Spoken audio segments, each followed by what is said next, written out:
좋은 교회, 좋은 TV. 예수님을 따르는 세 부류의 사람들이 있었습니다. 첫 번째 부류는 예수님을 비난하기 위해서 따라다녔던 사람들이죠. 바로 서기관과 바리새인과 같은 사람들입니다. 이 사람들은 예수님을 따라다니면서 흠잡을 것이 없는지 그것만 보았던 사람들이죠.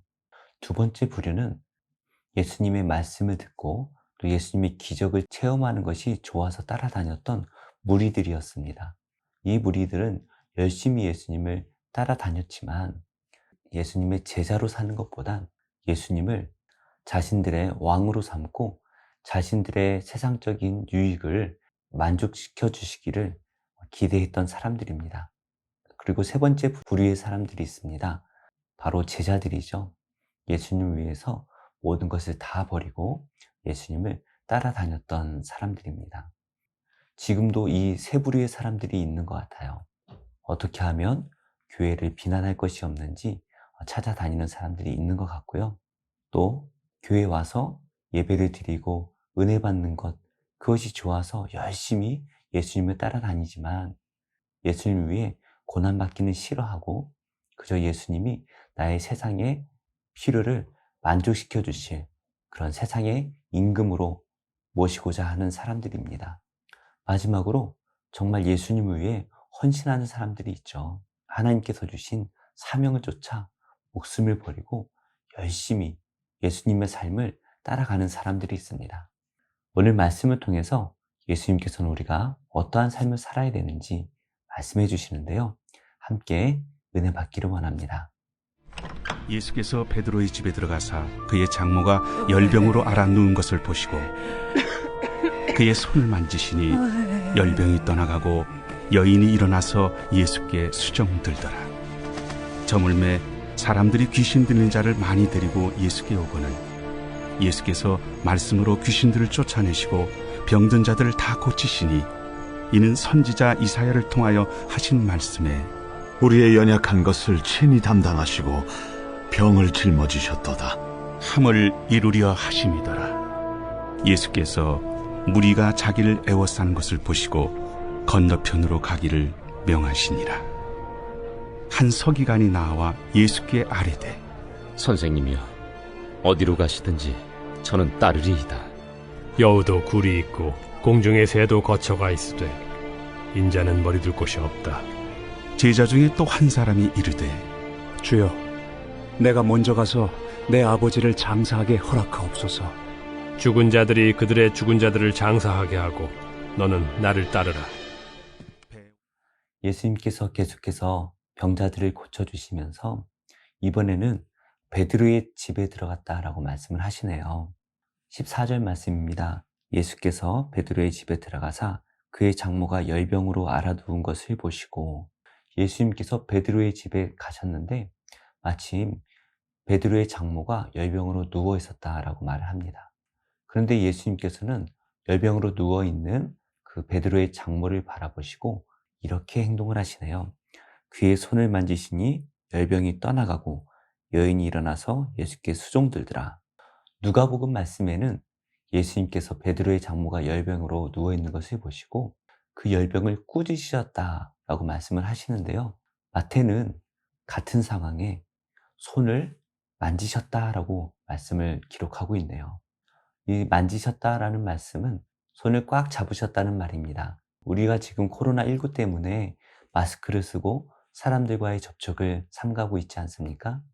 이 당시의 열병은 쉽게 치료하기 어려운 병이었고 또 원인을 알아내기 쉽지 않은 병이었기 때문에 일단 열병으로 누워 있으면 그 사람과 접촉을 하지 못하도록 랍비들이 가르친 율법에도 기록되어 있었다라고 말합니다. 그런데 예수님께서는 이 장모의 손을 꽉 붙잡아 주시네요. 다른 사람들은 다 피하지만 예수님께서는 그 여인을 꽉 붙들어 주시는 것입니다. 우리가 하나님 앞에 기도하며 나아갈 때에 우리 하나님께서는 우리의 아픔을 모른 척 하시는 것이 아니라 아파하고 있는 우리를 꽉 잡아주신다라고 말씀하시는 거네요. 예수님께서 베드로 장모의 손을 잡으시니까 어떠한 일이 일어납니까? 열병이 떠나갔다라고 말씀하십니다. 그리고 여인이 일어나서 예수께 순종들더라 이렇게 말씀하시네요. 감사해서 예수님께 순종들었다라는 말씀일 수도 있지만 일반적으로 우리가 갑자기 병이 낫는다 할지라도 이전의 일상으로 즉시 돌아가는 것은 거의 불가능합니다. 그런데 지금 베드로의 장모는 그 즉시 예수님께 수종들었다라고 말씀하시는데요. 이것은 완전히 고침받았다라는 것을 말씀하고 있네요. 지금 어떤 문제로 신음하고 계신가요? 오늘 하나님 앞에 엎드려 기도할 때에 예수님께서 우리를 꽉 붙들어 주시는 그러한 은혜가 있기를 축복합니다. 그리고 16절 말씀에 저물매 사람들이 귀신 들린 자를 많이 데리고 예수께 오거늘 이렇게 말씀을 하시네요. 저물었다라는 말은 이제 밤이 되었다라는 말이죠. 밤이 되면 집으로 돌아갑니다. 저녁을 먹고 가족들과 이야기를 나누면서 마음의 쉼도 없고 또 육신의 쉼도 가져야 하는 것입니다. 그런데 이 저물었을 때의 사람들이 귀신 들린 사람과 병자들을 데리고 예수님을 찾아옵니다. 예수님도 쉬셔야 되잖아요. 근데 쉬지를 못하시는 거예요. 다른 복음서의 말씀들을 좀 비추어 보면 아마도 예수님께서는 밤을 새워서 치료해 주셨던 게 분명합니다. 예수님께서는 말씀으로 귀신들을 쫓아내시고 병든 자들을 다 고쳐주시는데요. 이렇게 예수님께서 귀신 들린 자와 병든 자들을 다 고쳐주시는 이유가 17절 말씀에 나오네요. 이는 선지자 이사야를 통하여 하신 말씀에 우리의 연약한 것을 친히 담당하시고 병을 짊어지셨도다 함을 이루려 하심이더라. 예수님께서 병든 자들을 다 고쳐주셨던 이유가 이사야 53장 4절의 말씀을 이루시기 위함이다 라고 말씀하시네요. 바로 죄로 인하여 이 세상의 포로가 되어서 연약한 가운데 힘들게 살아가고 있는 우리의 고난을 예수님께서 친히 짊어지시기 위함이다 라고 말씀을 하십니다. 지금은 제가 이 셋째를 키우고 있는데요. 셋째쯤 되면 아파도 그냥 덤덤한 것 같아요. 첫째 아들을 키울 때에는 조금만 아파도 참 마음이 너무나 아팠던 것 같습니다. 오래전 일인데요. 첫째가 아주 아기일 때 열이 너무 많이 나서 너무 힘들어하는 모습을 봤어요. 얼굴이 팅팅 붓고 울 힘도 없어서 신음만 하고 있는 이 아이를 보면서 엄마는 계속해서 미안하다고만 하고 또 저는 대신 아파줄 수만 있다면 대신 아파주고 싶었던 것이 부모의 마음이 아닌가 생각됩니다. 근데 예수님께서는 대신 아파주고 싶은 마음만 있었던 것이 아니라 실제로 우리의 연약함, 우리의 모든 것들을 대신 짊어지셨다라고 말씀을 하시네요. 그래서 하나님의 자녀된 우리들은 우리의 연약한 이 문제들 때문에 힘들어할 필요가 없습니다. 우리는 우리의 연약한 부분들을 우리 하나님께 기도하며 다 맡겨드리면 되는 것이죠. 그러면 십자가를 짊어지셨던 우리 예수님께서 우리의 연약함과 모든 고난들, 아픔들을 다 대신 짊어지신다라고 말씀을 하십니다. 그래서 오늘 말씀에 나오는 이 짊어지셨도다라는 단어가 예수님께서 십자가를 짊어지셨다라는 그 단어와 동일한 동사를 사용하고 있어요. 그래서 우리는 두 가지를 생각할 수 있습니다. 첫 번째는 우리의 연약함을 대신 짊어지시는 예수님을 생각하며 우리는 위로를 얻고 하나님께서 우리에게 주신 그 사명을 잘 감당해야 한다는 것이죠. 두 번째로 우리 또한 이 세상의 죄로 힘들어하고 있는 우리 이웃들의 그 연약한 부분들을 대신 짊어질 수 있어야 한다는 것입니다. 오늘 우리가 대신 짊어져야 할 우리 이웃들의 아픔은 무엇일까요? 그것이 남의 일이야 라고 생각하지 마시고 하나님께서 나에게 주신 사명이다 라고 생각하시고 기도하며 짊어지신다면 내가 짊어지는 것 같지만 실제로는 우리 예수님께서 우리를 대신하여 짊어지신다라는 것을 우리가 기억해야 될 것 같습니다. 이어서 예수님께서는 18절에 말씀을 주시는데요. 예수께서 무리가 자기를 에워싸는 것을 보시고 건너편으로 가기를 명하시니라. 많은 무리가 예수님을 에워싸기 시작을 합니다. 왜 그럴까요? 예수님께서 떠나시지 못하도록 막는 것이죠. 그래서 그들이 원하는 목적이 무엇인가요? 예수님께서 이 땅의 왕이 되셔서 자기들의 세상의 필요를 채워주시기를 기대하는 것입니다. 이렇게 많은 무리가 만약 저희 교회를 찾아온다면 저는 어떤 마음이 들까요? 이제 개척하는 입장에서 너무나 반갑고 쌍수를 들고 환영할 일이 아닌가 생각되어지는데요. 오늘 예수님께서는 의외의 반응을 보이시네요. 예수께서 무리가 자기를 애워싸는 것을 보시고 건너편으로 가기를 명하시니라. 갑자기 예수님께서 건너편으로 가자라고 말씀을 하시네요. 많은 사람들이 모이는 그 영광스러운 자리를 피해 가고자 하시는 것입니다. 이 세상에 고난을 당하여 힘들어하고 치료받고자 하는 사람들이 예수님을 찾아올 때는 거절하지 않으시고 밤새 그들을 한 명 한 명 치료해 주셨지만 단지 그 예수님의 말씀이 좋고 또 예수님께서 행하셨던 그 기적들이 좋아서 예수님이 이 세상의 필요를 채워주기를 원하는 그러한 사람들이 몰려들 때에는 예수님께서 과감하게 그 자리를 피하시는 것을 볼 수가 있죠. 우리도 이 세상에 우리의 마음을 안주하게 만드는 많은 것들이 있는 것 같아요. 나를 좋아해주는 많은 친구들도 좋고요. 또 물질도 좋습니다. 이 세상에 좋은 것들이 너무나 많습니다. 그러한 것들에 내 마음이 쏠릴 때에 우리는 그 자리에 안주하고 싶은 마음이 들 수밖에 없어요. 그러나 우리는 예수님을 위해서 과감하게 지금의 자리를 떠날 수 있어야 됩니다. 그래서 예수님께서 가자라고 말씀을 하시는데 아마도 이 무리들 가운데 많은 수가 예수님을 따라가지 않았을 것 같아요. 오직 정말 예수님을 따르고자 하였던 일부 제자들만이 예수님을 따라가지 않았을까 생각이 되어지는데요. 19절 말씀입니다. 한 서기관이 나와 예수께 아뢰되 선생님이여 어디로 가시든지 저는 따르리이다. 오늘 말씀에 한 서기관이 등장을 합니다. 성경의 대부분의 서기관은 긍정적인 말로 쓰이지 않죠. 예수님을 비방하거나 또 교만한 자, 가르치기만 하고 행하지 않는 자, 이런 말들의 대표로 서기관이 사용되어지는데요. 오늘 말씀에 나오는 이 서기관은 21절 제자 중에 또 한 사람이 이르되 라는 말을 비추어 볼 때에 이 서기관 또한 예수님의 제자였음이 분명하네요. 많은 무리들이 지금 그들이 있는 그 자리에서 예수님이 자신들의 왕이 되기를 원할 때에 예수님은 그 자리를 떠나시죠. 많은 무리들이 그 예수님을 따라가지 않습니다. 그런데 이 서기관은 그 예수님이 어디를 가시든지 자신이 따라가겠다라고 말을 하네요. 그런데 예수님께서는 이 서기관에게 나를 따른다라는 것이 어떠한 의미를 가지고 있는지에 대해서 말씀을 하십니다. 20절 말씀입니다. 예수께서 이르시되 여우도 굴이 있고 공중에 새도 거처가 있으되 인자는 머리 둘 곳이 없다 하시더라. 여기서 예수님을 따르고자 하는 제자들이 살아야 될 삶의 원리가 하나 나옵니다. 무엇입니까? 머리 둘 곳이 없다라는 것이에요. 예수님을 따르는 것은 이 세상에 안주하지 않는다라는 것을 말하는 것입니다. 우리가 바라봐야 될 것은 이 세상이 아니라 하나님의 나라죠.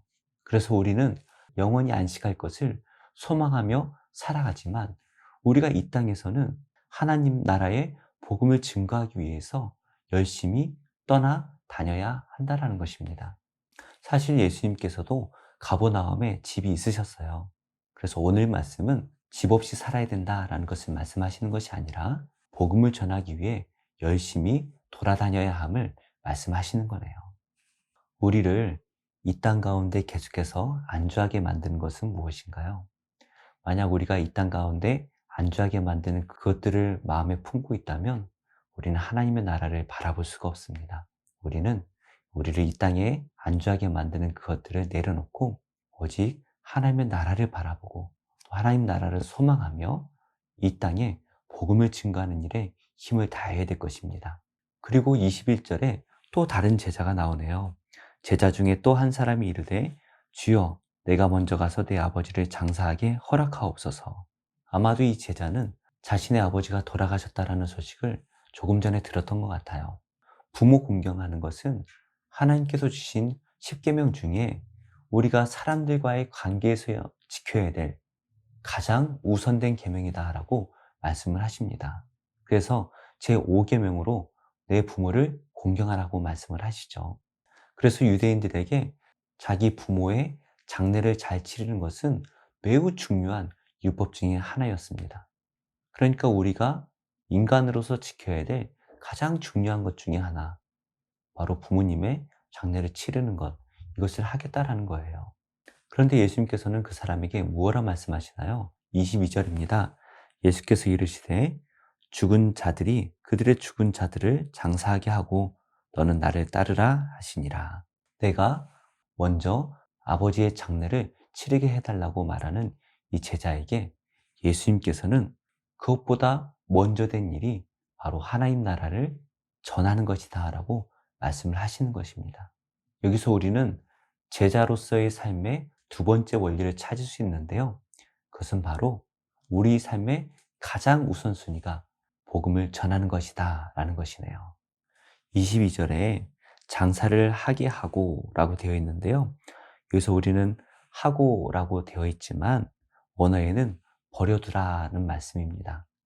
예수님을 따랐던 베드로와 안드레와 야고보와 요한은 예수님께서 나를 따르라 말씀하실 때에 그 즉시 자신들의 배와 그물과 아버지를 버려두고 예수님을 따라갔습니다.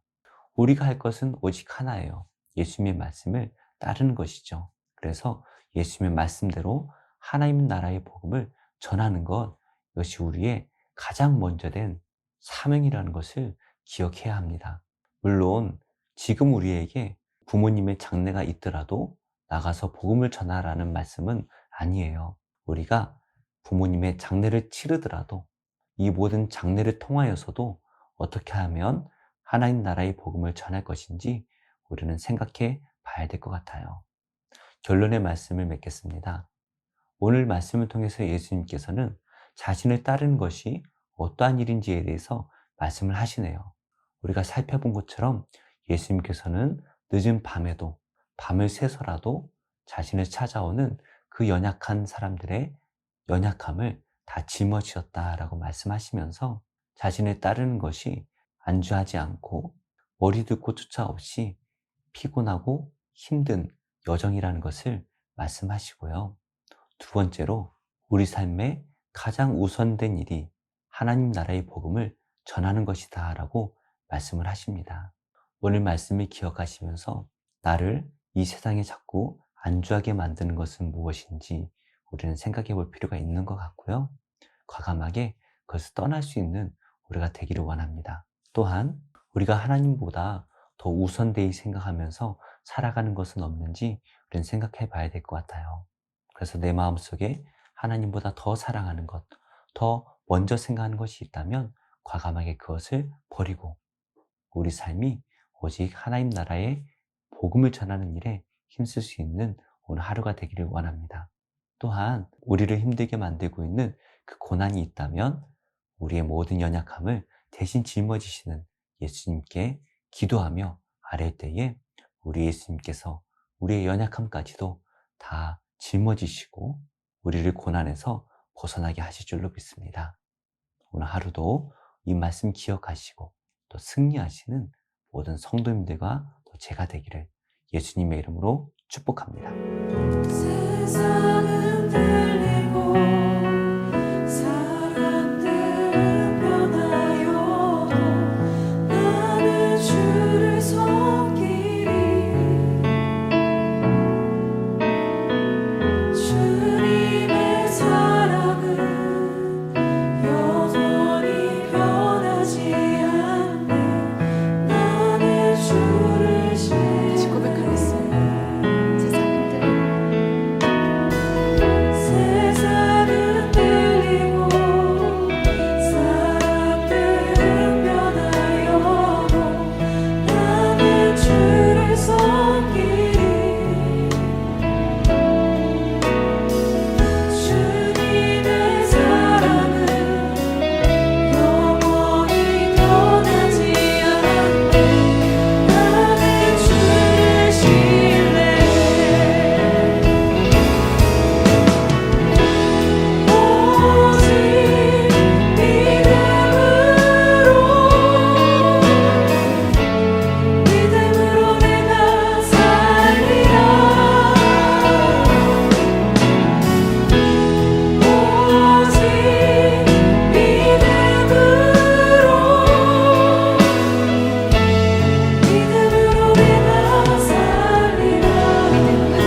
좋은 교회, 좋은 TV.